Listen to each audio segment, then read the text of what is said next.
Hello and welcome to the Property Web. So this really here is a podcast to introduce you to the people who I work with and experts who can really help you on your property journey. So today I'm very happy to be here with someone very special. He's been a regular on the property circuit, so you may well have seen him, and he's got an incredible story to share.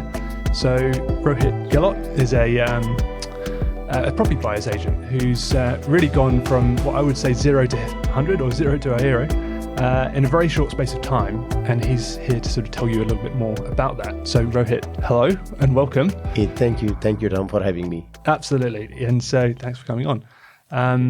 Now there's obviously a fair bit we can get into here, and like I was saying earlier, we're not going to go down to too many tangents, but maybe a few. I think as someone who's come in from overseas, like myself, you're the same. I really want to just tap into that a little bit more because it's not easy landing in Australia. Yep. I came over in 2010, so a little bit before you. But I just want to wind back your little clock a bit and just to sort of give people an understanding of when you came over and what it was like landing here. What was the motivation, perhaps, to start off with? Yeah, the memories are still fresh. Like I came in 2017. I boarded my flight from India on my son's second birthday. So it was a really a moment for me. So my son was 2 years old when I boarded the flight. So I came here in 2017 July. Took me more than a month to find a job. I got my family a month later. Like in August they came in, and by that time I didn't have a job. So yeah, it was exciting times now looking back, but yeah, at the time it was pretty scary. When you have been in the corporate for 10 years and have been always consistent income, leaving everything behind and starting all fresh without a job in new country with dependents. And this is a story of so many people. I'm sure you've got clients, I've got clients who've done this as well. Yep. Again, another reason for starting this podcast is to help build people's network. I mean, I'm guessing, like me, you didn't really have much of a network when you first came over.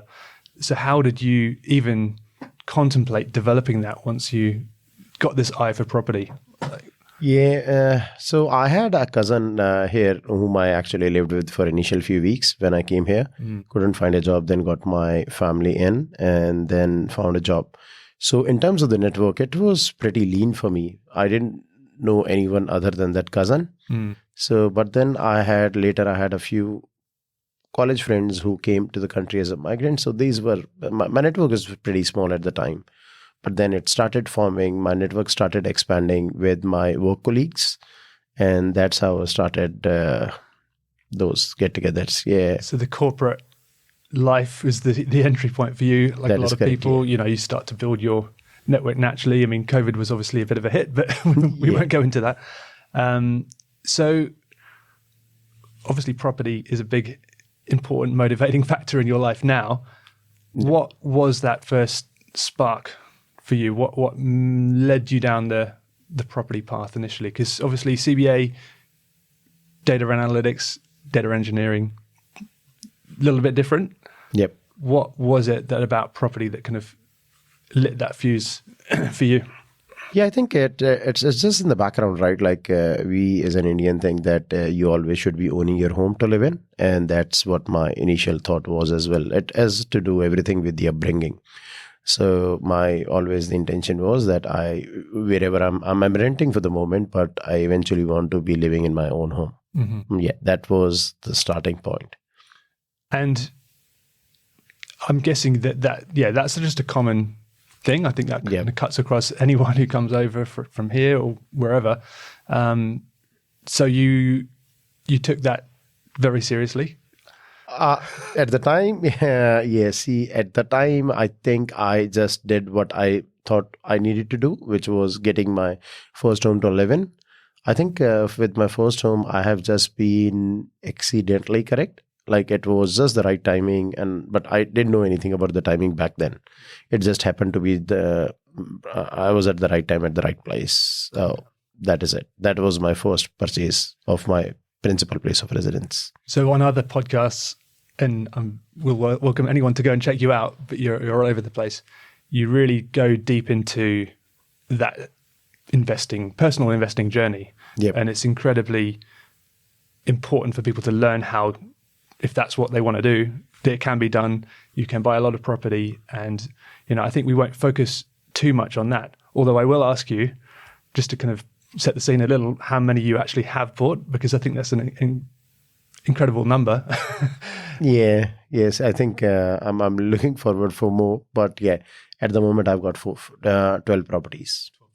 So you're a serious investor, and I think the transition that I'm looking for is you'll move out of the corporate world, and so you started your property buying journey yourself. Yep. You managed to find the serviceability, start finding properties, did the research, really got passionate about it, but then you took that next big step and actually moved away and started your own business. So tell us a little bit more about that, maybe more focused on what you do now, and what is a property buyer. I mean, I think it's easy to assume, but perhaps just flesh that one out a little bit more. Perfect. So see, I again started my property journey back in 2019 when I bought my principal place of residence. Again, didn't knew much about property back then, but then COVID happened, which gave me the opportunity to basically, like, where we stopped traveling to work. So I was saving quite a bit of time in the travel. And then I was also promoted in my job with that. And COVID was the reason that they didn't even give me a single dollar hike. So at the time, because I was promoted and got into a mid-management role, which was challenging, I started listening to so many motivational tapes. And then I started also, I think February 2020 was the time when the property next door got sold at a much higher price. That was an eye-opener moment for me. I never knew until that point that property could be used for wealth building. So after that, I started reading a lot about real estate, but I was utilizing my time in the mornings and the evenings to do that. So that has got me into binge episode watching on podcast, on so many channels, and that has actually triggered this spark. And then I got onto a platform called propertychat.com.au, where again I learned a lot. And then but back then, because I was the sole earner in the family, I didn't have any borrowing capacity left. When buying your principal place of residence, I exhausted it all. But then using certain mortgage brokers, and mortgage brokers are the key, because property is nothing but a game of finance, right? So you have to play it right in order to basically acquire more assets if that's what you want to do. Yep. So then I ended up buying my first investment property 1.5 years later in Brisbane, again through a non-banking lender, because being a single earner, my borrowing capacity wasn't great. I had 2 kids at the time. So and then maxed out again. Then after, so I got my wife employed closer to minimal wages. And then in 6 months' time, when we got eligible for getting more mortgage, then that financial year, we ended up buying 6 investment properties. And this was all working at CBA in my last role. And so it was, I think, a natural progression until, so while making all these purchases, I think I learned quite a bit. And I really loved the process. I've also helped a few of my friends during that time. But then it all fell into place. Now looking backwards, I can very well connect it. So in June 2022, I bought my 8th purchase. And in July 2022, I met a car crash. And that has actually led me on what I'm doing today. I wouldn't be here if that would not have happened.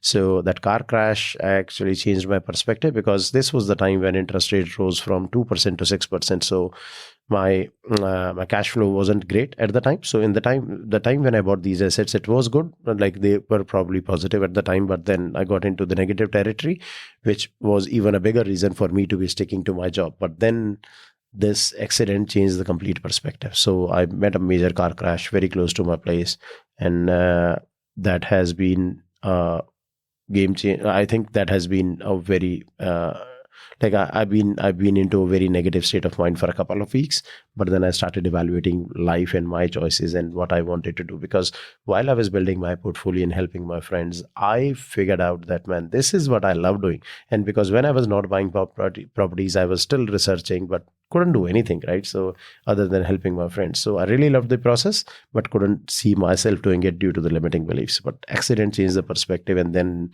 I decided, like in August, I think I started pursuing the certifications that I needed in order to become a buyer's agent, and that's how it all transitioned. So I mean, yeah, people can just go one of two ways when something serious like a life-changing event happens like that. Yeah. You took the positive path. I guess it wasn't immediate, but that's where you've ended up. So kudos to you as well. I think it's really important that you've been able to not just do it, but share it as well and talk about it. So just tap into the buyer's agent piece as well. Yeah. Because I think it's really important to, I got to admit, I didn't know an awful lot about it when even a few years ago.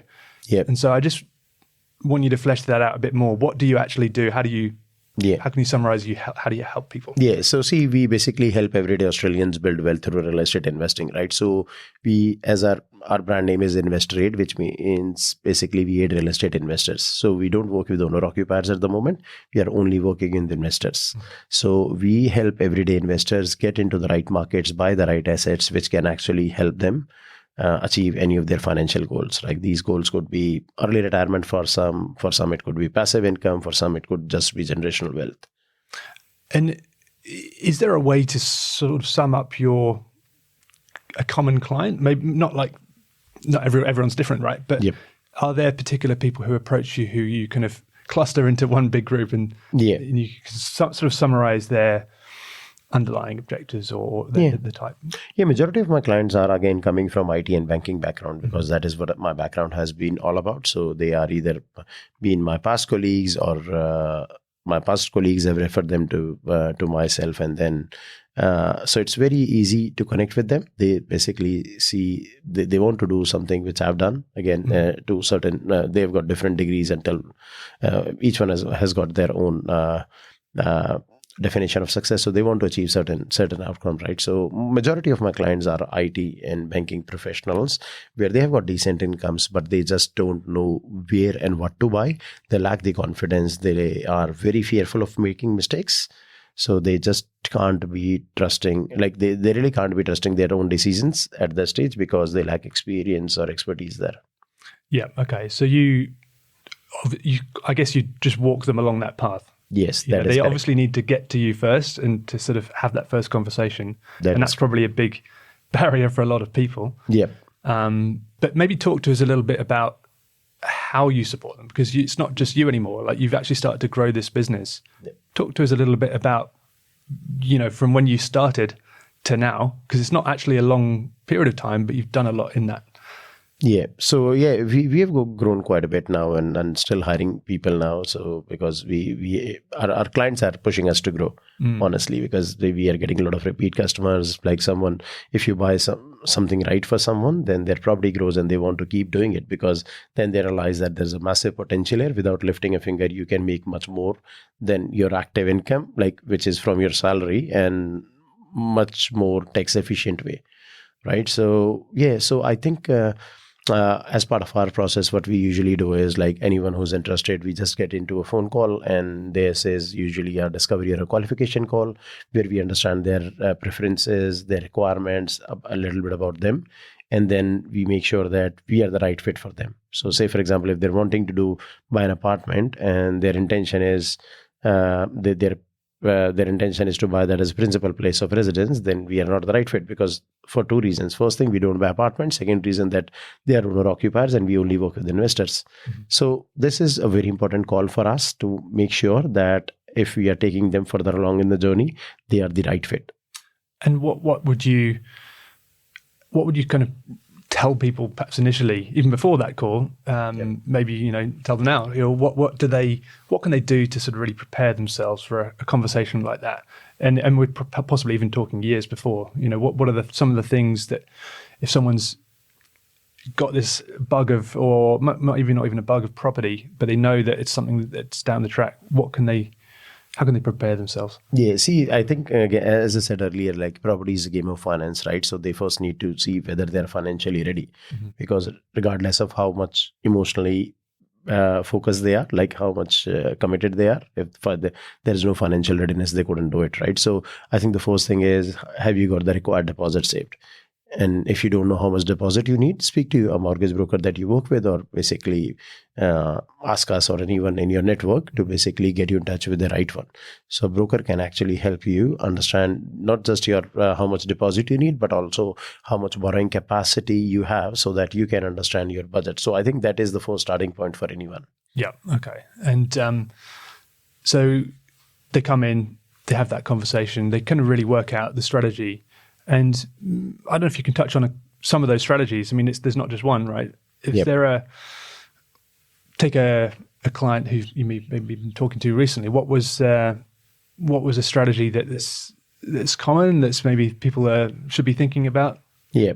So see, one of the strategies, like many people come to us, say that I want passive income, I want secondary source of income, because because if you're just relying on your job, you are only 1 point away from failure, right? Like, because if that job goes away, then you don't have anything to fall back into. So I think that is making a lot more people interested in real estate investing, because they want to have some cushion in the back, financial cushion in the back end, get ready, because if something worst happens, they at least have something to fall back on.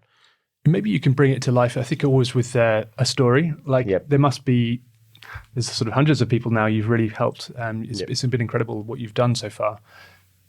Is there any, it's hard to pick a favorite, but maybe just an example. Talk us through how they approached you, what situation they were in, and maybe where they are now. Yeah, so I'll take an example of a client called Prabhat and Ashwini. So these people had their principal place of residence in Doonside. Again, IT professionals working at Macquarie Bank, earning really good money. And they just had their principal place of residence bought in Doonside, didn't know what to do, where to invest, and never thought about investing as such, right? So they were referred to by another client of mine, who was actually referred 4 or 5 clients of his friend to us, and they become clients of ours. So he was one of them. And with this client, once we got in touch, he really then got interested that he want to basically proceed and pursue this seriously. So we eventually, fast forward 9 months, we ended up buying 4 properties for him in 9 months. And then we were evaluating this, and the time frame for these purchases were between October 2023 to June 2024. We were evaluating his all properties last month, and the combined equity that he has made is around $778,000 with all these 4 purchases. And the cheapest property that we have bought for him out of these 4 properties was at $493,000. It wasn't cheap by any means, but just by price. Like, if you look at the property, 6 years old in a beachside suburb, very good luxury home where you want to go and live in. And then the highest price that we have paid for a property out of these 4 was $610,000. So his combined equity was even much more than the most expensive property in his portfolio that we helped him buy. It's incredible. And so he's a client for life. Oh, yeah, he is. And we have got so many other success stories. I've just picked one, which came to my mind. Yeah. And actually, one of the things that I've been enjoying with your presence out there is that you do the client testimonials, and you record them. They're very professional looking. So I think anyone who is questioning whether this is the move for them, those are a great way to start. All on your website. So why don't we maybe transition a little bit towards what's going on in the market? We won't cover too much, but are there any dynamics that you see happening out there that are sort of getting your attention? Yeah, see, a few of them actually. These days, I think in next less than a week, we are having 5% first home owner scheme, which I think is going to be a major driver for the growth in the next 12 to 24 months.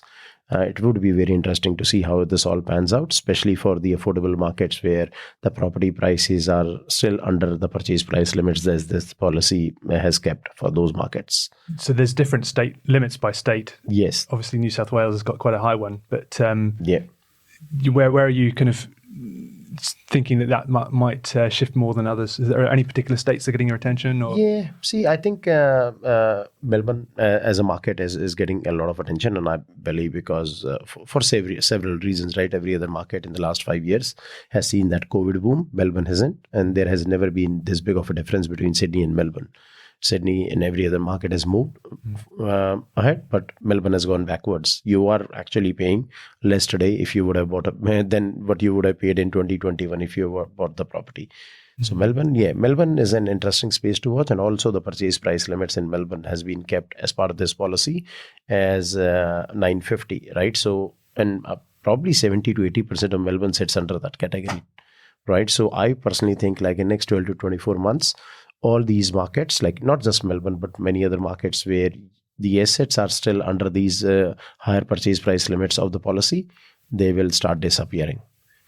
Yeah, I mean, I've even heard talk of people moving away from Sydney down to Melbourne just to kind of get, there's a massive gap in what you can buy. And it makes complete sense today. The reason is because for an IT professional, like again, talking about my past self, like I would get exactly similar salaries in Melbourne, what I would be getting in Sydney, right?